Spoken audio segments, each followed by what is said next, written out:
All right, welcome in live from my hotel room in Mobile.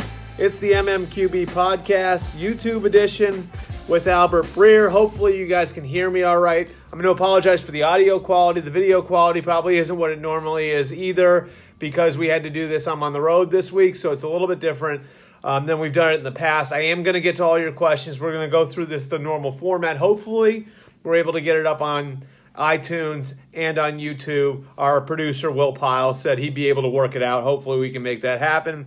I'm going to answer all of your questions again after we get through our 5 news topics of the week. We're going to start with number 1, the New England Patriots Greatness. And I think every so often we need to take a step back and look what's happened here over the course of the last 18 years. And just some insane numbers that are out there now. Most Super Bowl appearances by a quarterback, Tom Brady has 8. That's 3 more than any other quarterback. John Elway is second with 5. And then at 4, tied for third, Terry Bradshaw, Joe Montana, Roger Staubach, Jim Kelly, and Peyton Manning. That is insane. Okay, Elway is the only one who has more than half the Super Bowl appearances that Tom Brady has. On the coaching side, Bill Belichick, 8 Super Bowl appearances. Second on that list is Don Shula with 6. Tom Landry is third with 5. Again, they are the greatest coach of all time, the greatest quarterback of all time, and right now they're just running up the score on everyone else. And if there's one thing I take from their win on Sunday, that's maybe the greatest sign of their greatness, the best sign of their greatness, is how predictable it was. I don't know many people who are sitting there, and I've asked a lot of people about this over the last couple of days. I don't know that there are many people out there when the Patriots were down 20-10 with 12 minutes left in the fourth quarter that didn't think they were going to win that game. I don't think there are many people on the Patriots sideline who thought they weren't going to go down twice and score and win that game. The only thing I had in my head when we were sitting there, I'm sitting in a room doing getting ready for our post-game show with Charlie Weiss and Troy Brown. Only thing going through my head when there's 20-10, 12 minutes left, they're going to win this game 24-20. And sure enough, they won the game 24-20. The predictability of it is a fantastic sign of what the Patriots have done. That is not normal what they did on Sunday. Down by 10 points in the fourth quarter against the number 2 defense in football, and they find a way to drive the field twice and win. And that is the 4th straight game. Now, this is bananas. That is the 4th straight game in the playoffs where they've been down by double digits and come back to win. And the last 4 times they've been down by double digits in the playoffs, they've won. The insanity of that, there are probably franchises out there who've never come back from a double-digit deficit. I would assume 3/4 of the league's never come back from a double-digit deficit in the playoffs. And the last 4 times they've faced a double-digit deficit in the playoffs, they've won. That's absolutely insane. So that's number 1. Number 2, the Jaguars regrets. And I think the Jaguars did a good job. I think the game plan was right. I think Nate Hackett and Todd Wash came up with good game plans on their sides of the ball until the fourth quarter. I think what we saw early, they were aggressive. They were putting the ball in Blake Bortles' hands on early downs. That helped loosen up things in the run game. They were aggressive defensively. They took Gronkowski out of the game before Gronkowski got hurt. They forced Tom Brady to hold the ball, and you could see that he was getting a little uncomfortable back there. They're a big regret. I don't mind the end of the first half to me. I mean, look, I think Brady's scoring in that situation 9 times out of 10 anyway. So I know the penalties came into play there. Obviously, the delay of game, the high hit, the pass interference. I don't think that you're going to stop Tom Brady in that situation too often. And I don't even mind kneeling on the ball at the end of the first half. That doesn't bother me that much because in that situation, you're looking at if you throw the ball into the dirt twice, then you're giving Brady the ball back with a chance to score again, and then you've lost all of your momentum. So I don't mind the decision to kind of hold your chips and go into the half with the lead at 14-10. What I had a problem with was in the fourth quarter. You heard the players talk about how they backed off on defense a little bit. I think you could see that, you could feel that, and then ran the ball too much on first down. It felt like they were just trying to get the hell out of there. So I don't have an issue at the end of the first half. I think that they managed the first half very, very well. Again, Doug Marrone, Todd Wash, Nate Hackett deserve credit for having the right game plan going in there. They played well again in the third quarter. I think in the fourth quarter they played not to win, and that's where they lost the game. All right, number 3, Nick Foles looks like a different player. If you've listened to the podcast, you've heard me talk about this over the last couple of weeks. where Foles, the book on Foles is when he gets hit, and when things get muddy around him, he turns into a different player. He crumbles under pressure. He is not. He won't stand in there if you can get to him on a consistent basis.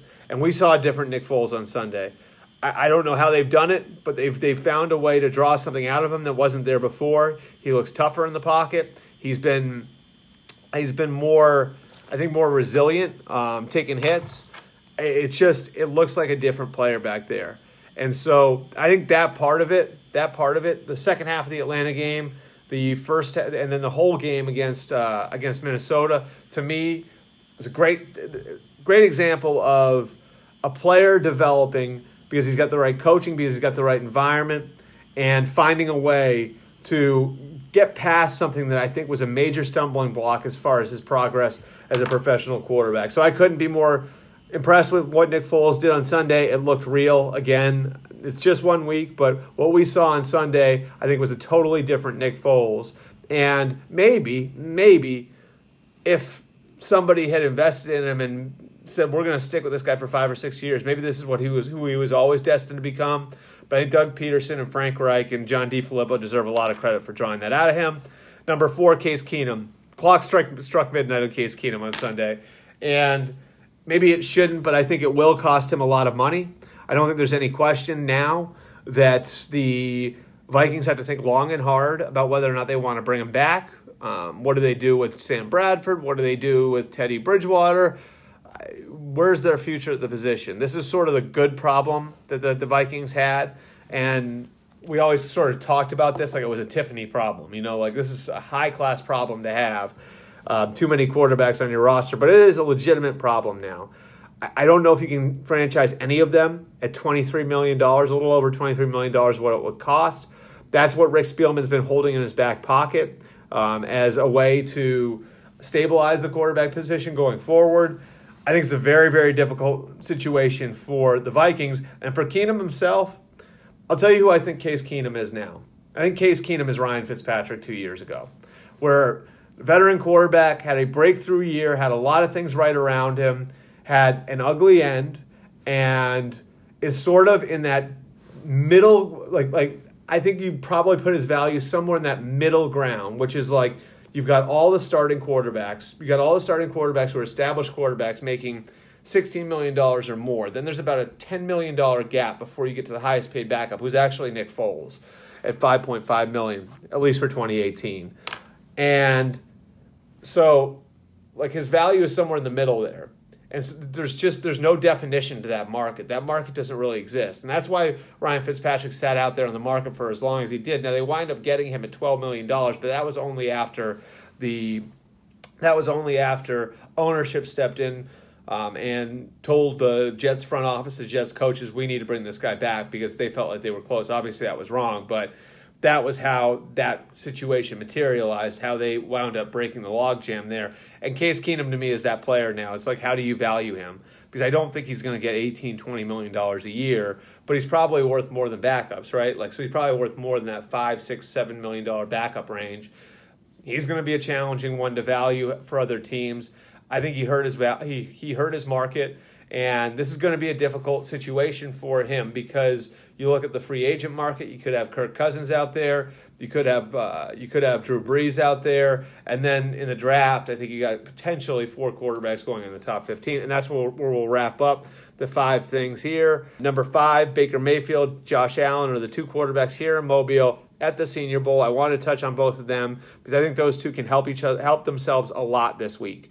Obviously, because they're underclassmen, Sam Darnold and Josh Rosen are not here. They don't have the chance to go in front of the scouts, in front of the coaches, practice in front of them, and then play in front of them on Sunday.